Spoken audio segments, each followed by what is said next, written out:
হ্যাঁ, গত 24 ঘন্টাতে আমাদের সাউথবঙ্গের সর্বত্রই গত 24 ঘন্টাতে আমাদের দক্ষিণবঙ্গের অনেক জেলাতেই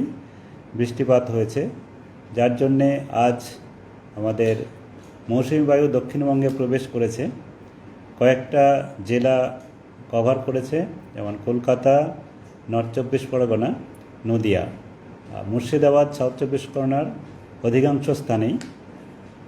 পূর্ব মেদিনীপুর, হাওড়া, হুগলি, পূর্ব বর্ধমান, বীরভূম এইসব জেলার কিছু কিছু জায়গায় আমাদের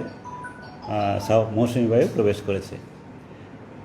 হলদিয়া, বালাসোর, হলদিয়া, উলুবেড়িয়া আর ঝাড়খণ্ডের পাকুড়,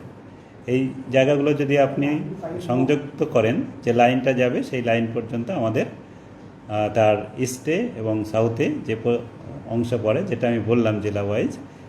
কভার করেছে, সেই মতো আমাদের সেই এলাকাটা পুরোটাই কভার করেছে।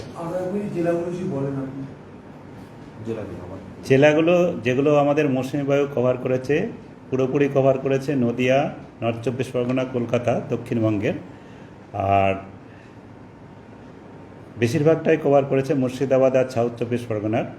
আর কিছু অংশ কভার করেছে পূর্ব মেদিনীপুর, হাওড়া, হুগলি, পূর্ব বর্ধমান, বীরভূম।